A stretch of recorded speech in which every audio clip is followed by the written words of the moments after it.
Hey there, everyone. Picture this. You're at home, enjoying your evening routine when suddenly the lights flicker and go out, the hum of your appliances stops, and in an instant, your home is blanketed in darkness.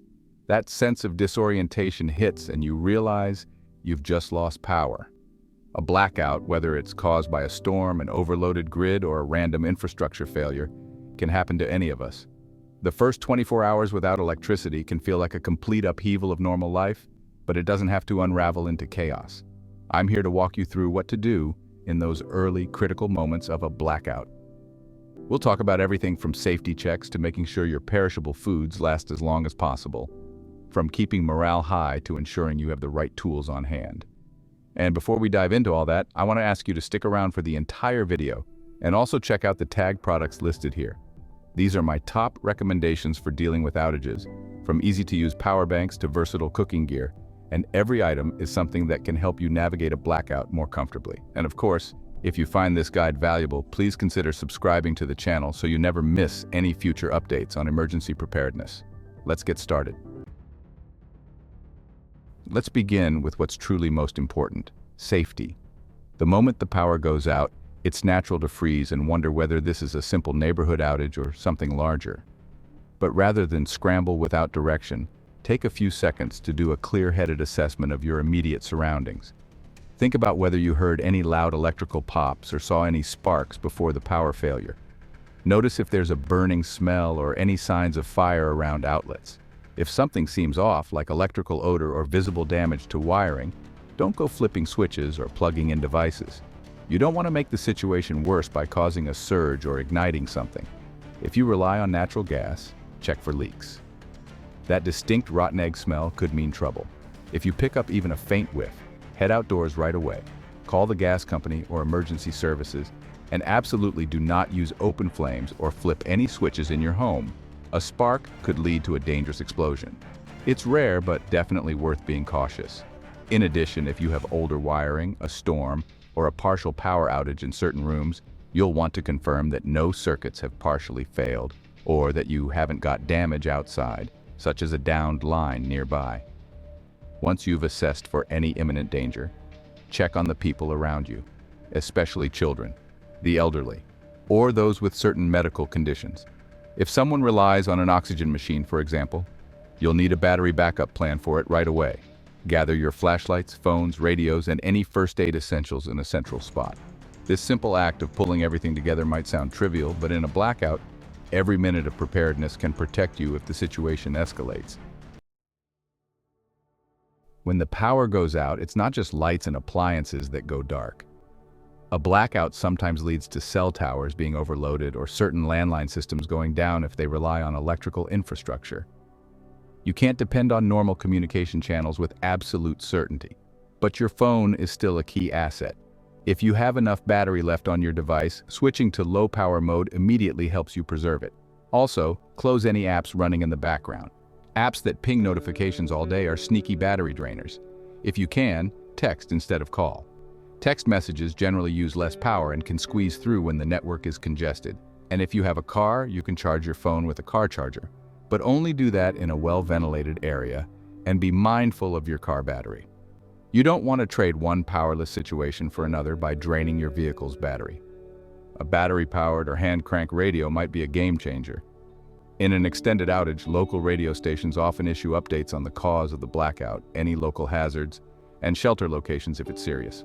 Turning your radio on every few hours is enough to stay informed without running the batteries dry. Beyond that, if you're somewhere with spotty reception or no cell service, a walkie-talkie, a CB radio, or even a ham radio can help you contact others.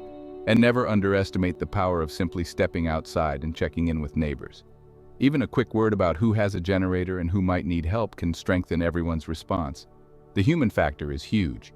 If cell lines are jammed, the best source of information might be the person living right next door. Living in the dark is unsettling, so let's talk lighting. Right after a blackout, you want to gather all your usable lights in one place. Flashlights, lanterns, headlamps, each has its own advantage. Headlamps free up your hands, making it easier for you to do tasks around the house. Battery-powered lanterns can light up a room more comfortably. And for thousands of years, people managed with candles. but you have to be extremely careful about where you place them. Keep them away from curtains, flammable surfaces, or anywhere kids or pets might accidentally knock them over. There are also some fun and resourceful ways to create light if you don't have many flashlights or candles. If you have crayons, those can burn like mini candles for a short period. You wouldn't want to rely on them for a whole night, but in a pinch, each crayon can give you around 15 minutes of light, which might be enough to find your other supplies. Another possibility is making an improvised oil lamp with a jar, a strip of cotton, and cooking oil. If you have solar garden lights outside, bring them in once it gets dark. You'd be surprised how even a few of these can brighten a space enough for you to move around without tripping. Just return them outside in the daytime so they can recharge. However, even if you have a decent stash of candles and fresh batteries, it makes sense to preserve them. You could designate just 1 or 2 rooms in your home to keep well lit, maybe the kitchen and a living room where everyone can gather. Using bright lighting in short, purposeful bursts, and then relying on minimal or no light at other times can stretch your supplies until the power returns.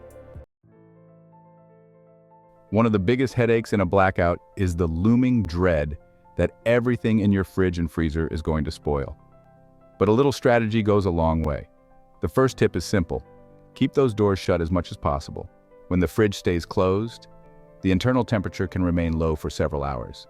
It's the same for your freezer, which can often stay safely cold for up to 48 hours if it's full. Opening it up repeatedly lets the cold air out and invites warm air in, speeding up the spoilage of meats, dairy, and other perishables. Take a moment early on to think about which items you absolutely need soon. If you have to open the fridge, grab everything in one shot rather than standing there with the door open and pondering. Also, eat foods that are most likely to spoil first. If there's chicken or ground beef in there, you might want to cook it right away so it doesn't go to waste. Cooking it thoroughly and consuming it quickly is safer than letting it linger. If you have water jugs frozen in your freezer or ice packs, moving them into the fridge can help keep that environment colder longer. As for how you cook, a lot of people turn to their outdoor grill. Propane or charcoal grills are fine as long as they're used in open, well-ventilated areas outside. If you own a camping stove, that's another lifesaver, especially if your blackout happens when the weather outside is rough. Some folks can even cook on a wood stove or a fireplace if they have the experience and the right cookware. But do be mindful of ventilation. That's especially critical with gas or propane stoves. By carefully juggling what you cook and how you cook it, you'll get by without losing a ton of groceries to spoilage. Once food items start edging into questionable temperature ranges, it's generally safer to toss them, because getting sick during a blackout can be even riskier than usual. Water often remains running in a blackout, but that isn't guaranteed, especially if you live in a building or area that uses electric pumps or a private well. If you suspect the blackout could last, or if you notice low water pressure, fill every safe container you can right away. Clean your bathtub thoroughly and fill it with water. Fill pots, pitchers, empty soda bottles, anything you trust to hold water for a while. This stored water is essential not just for drinking, but also for cooking, washing, and even flushing toilets. If your water supply becomes questionable, maybe due to a broken main in the city or a well pump that's not working, you can treat it to make it potable. Boiling water for at least a full minute destroys most common pathogens, but you might also rely on chemical purification tablets or unscented bleach if that's all you have. Usually about 8 drops of bleach per gallon. Let it sit for half an hour, and that helps disinfect. Another option is a camping water filter, which can pull out bacteria and other particulates. Just remember, it may not filter out viruses without a secondary treatment, depending on the design. Conserving water is important. Skip lengthy showers, or if it's summer and you're overheated, maybe a quick sponge bath does the trick. Reuse water when you can, like for flushing the toilet or cleaning floors, and always keep strict hygiene rules in place. You don't want to get lax about washing hands or sanitizing if you've been handling raw meat. Safe water management is crucial, because once the taps run dry, you might be looking at a far more urgent situation. Blackouts can be annoying enough when the weather is mild, but they're a whole new beast if it's the middle of winter or a scorching summer. Managing indoor temperature without electricity can feel daunting, yet there are simple ways to make it more bearable. In a winter scenario, your best bet is to put on layers. Insulate yourself. Wear multiple shirts, sweaters, hats, thick socks. Really bundle up. Try to localize body heat by gathering everyone in one room. Hanging blankets over doorways can contain the warmth from body heat or a single small heat source like a candle or a wood stove. Just be sure to vent properly if you're running anything that burns fuel. In a hot weather blackout, you want to keep sunlight out during the day by drawing blinds and curtains. If it's cooler outside than inside, open windows in the evening to let the breeze cross-ventilate your space. Fans that run on battery power or a small generator can make an enormous difference. And if you're desperate for a quick cool down, applying a damp cloth or towel to your forehead or arms can help. In extreme heat, dehydration becomes a threat, so make sure you're drinking enough fluids. A huge caution in both hot and cold conditions is carbon monoxide poisoning. Generators, gas stoves, grills, or kerosene heaters should never be used indoors without proper ventilation. Always keep a battery-operated carbon monoxide detector if you use any kind of combustion heat. People underestimate how quickly that gas can build up in an enclosed area. Focus on making small areas comfortable for sleeping if your resources are limited, and you'll have a decent shot at riding out the temperature swings until the power returns. In an extended blackout, people sometimes worry about looters or folks trying to break in. While that's not guaranteed to happen, being vigilant is still smart. Start by locking windows and doors. If it's sweltering and you need windows open, you could use small wooden dowels or window stops so they can't be opened wide enough for someone to slip in. Exterior lights obviously won't work unless you have solar or battery-powered motion sensors, but using a flashlight in a front window occasionally can give the impression that you're alert and awake. If you have anything valuable or essential, like a generator outside, you may want to secure it or keep an eye on it, especially overnight. A well-coordinated neighborhood is often the safest place to be during a blackout. Sometimes people form small watch rotations if they suspect trouble. Even friendly chats with your neighbors can help. You might learn that one neighbor has a supply of ice while you have extra candles, so you can trade resources. Or maybe there's an elderly resident who can't climb the stairs and needs someone to check in. When people share information and look out for each other, that sense of community can really shine. The power might be out, but that doesn't mean you can't help one another. On top of that, be cautious about fire risks, since you'll be relying on candles and possibly cooking with open flames. Keep a fire extinguisher in a central spot. Because emergency services can get overwhelmed during widespread blackouts, you should minimize any avoidable accidents. If you do see sparks, smell smoke, or suspect a fire, call the fire department immediately. It's always better to be safe than sorry. Something that can make or break your blackout experience is how well you can use the items you already have. Simple tools like duct tape, a multi-tool, or a decent set of wrenches can be your best friend if something needs a quick fix. If you need to block a draft or reinforce a window, good old duct tape and some plastic sheeting or cardboard can help you get it done. If a doorknob or latch fails, having a screwdriver or pliers around can make a difference in securing your home. Then there are the batteries. The typical household might have a random stash of AA, AAA, or D cells floating around. Collect them all in one place. If you find devices you're not using much, you can sometimes salvage their batteries for something more critical, like a flashlight or a radio. Rotating usage can also help.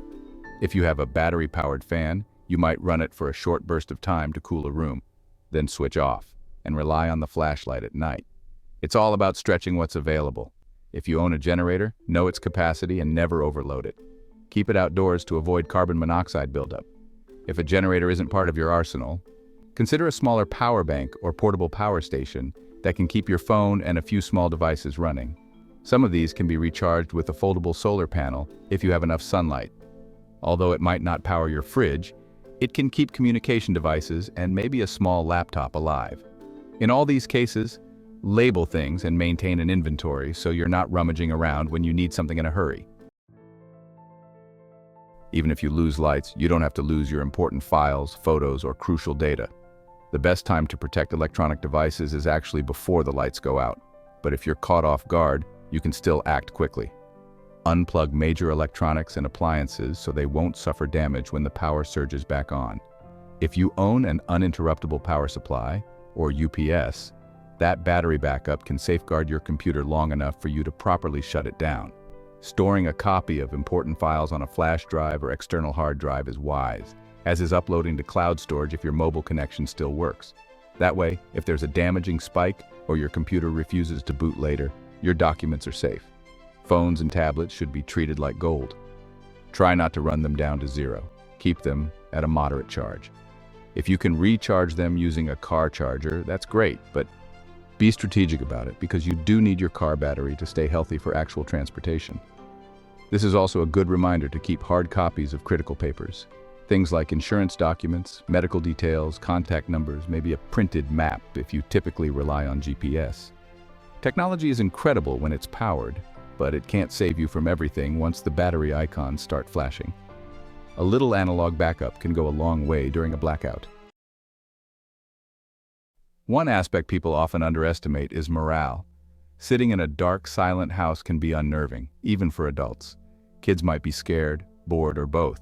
So, once you've covered the basics of safety, shelter, food, and water, think about how to keep spirits up. Something like a deck of cards or a board game can be magic. It's a chance to bond, distract each other from worrying, and maintain a sense of normalcy. Reading by flashlight or lantern is a peaceful pastime. You might find that in the absence of your usual digital distractions, conversations flow in ways they haven't for a while. Telling stories or sharing personal anecdotes can be surprisingly comforting. If you have children, involving them in small tasks can give them a sense of purpose, turning the outage into an educational experience rather than just a scary event. You can let them help gather bottled water, hand out snacks, or hold the flashlight for you. The idea is to keep everyone engaged and feeling useful. Another tactic is to set up a rough schedule, even if it's just in your mind. You could plan a time to cook, a time to rest, a time for group discussion or entertainment. Maintaining a bit of structure helps people feel more in control. It's also important to be patient with each other. Stress levels might rise, especially if someone is worried about work or a relative who lives alone. A calm voice and a gentle reminder that you're all in this together can soothe nerves and keep your household functioning cooperatively.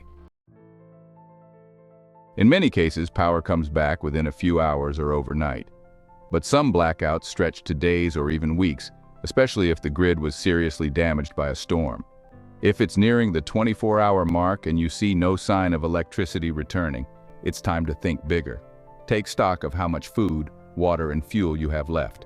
Make a plan to ration supplies if necessary. Now might also be the time to see whether any local stores are open and if they're accepting cash. Check local emergency stations or shelters if your radio broadcasts mention them. They might have a place to charge devices or a hot meal. If your medical needs are pressing, say you're running low on medicine that must be refrigerated, call around or visit facilities that have backup power. Many hospitals have robust generators and certain pharmacies might have limited power sources. Keep an eye on any sanitation issues.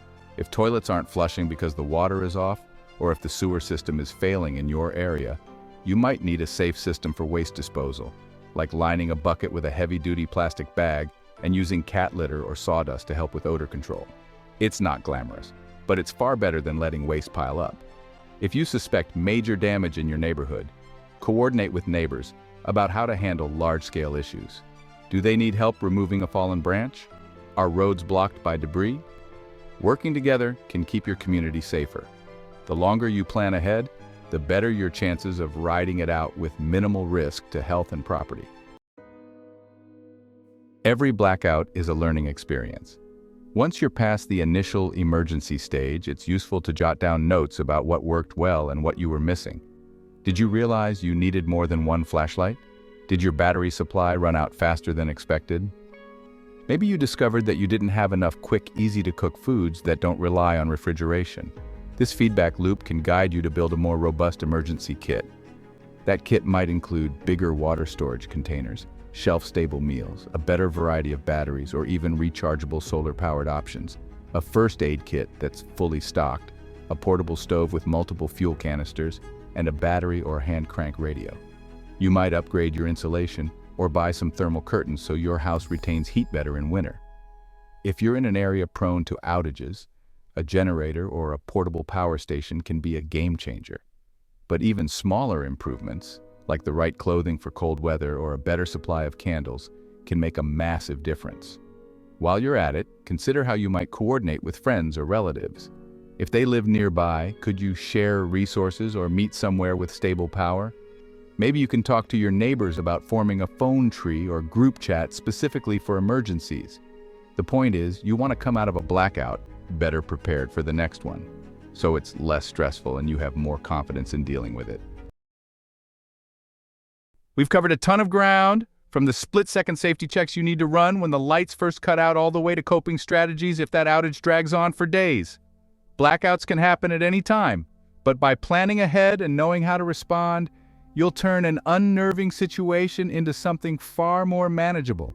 And honestly, it can even be an opportunity to bond with family or neighbors and discover that you're resourceful enough to handle a sudden shift in your routine. Before you head out, I'd love for you to drop a comment and tell me if you've ever gone through a blackout and what your biggest challenges were.